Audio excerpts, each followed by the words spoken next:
Hi there. So a couple of little tutorials or advice for you guys to work on over the Christmas period. And these have come from people who have got in touch with me and asked me specific things, and I thought if some people have asked, then maybe more people will want to know as well. So the first one I'm going to talk about is, as most of you who know me know, I love a bear position, and some people have struggled, particularly with the knees in this. And I think there's quite a simple solution to that issue.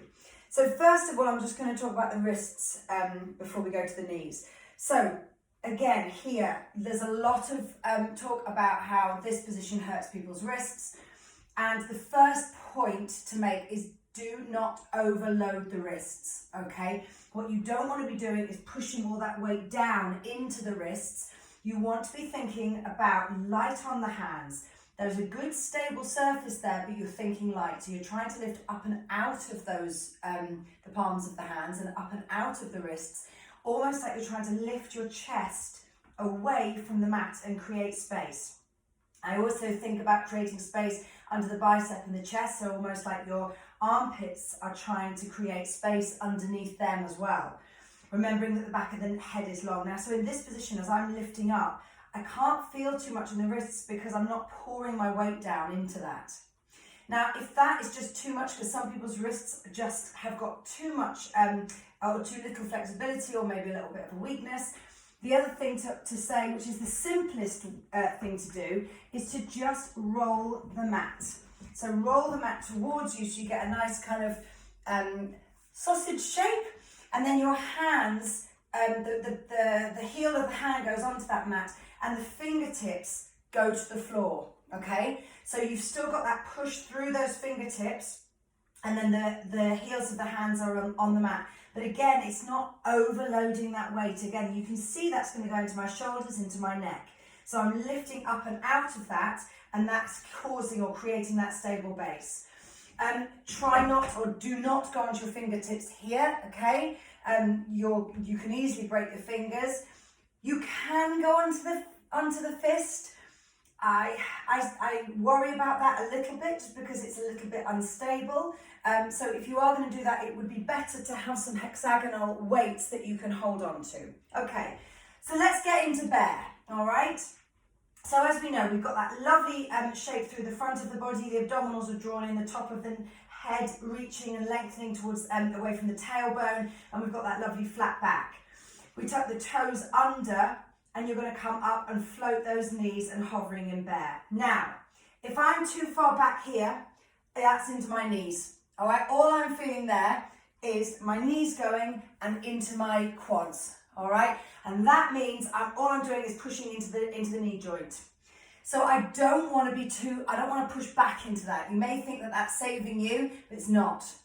The other thing to not do is to go the opposite way, so all the weight bears down, and again that's going kind of almost hovering into my knees and also pouring that weight into my upper body. So I want to think about elevating my hips just upwards. So I tuck the toes, I'm pushing the toes, the ball of the foot towards the floor, I'm engaging through the abdominals, I'm squeezing in, gently activating through the pelvic floor. Inhale, exhale, and just hover.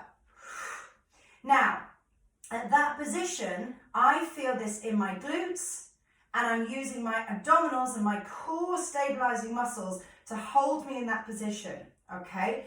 If it starts to go into the knees, come down, ease off, take it back up, float, again, take it down, ease off, reset, inhale, exhale, float.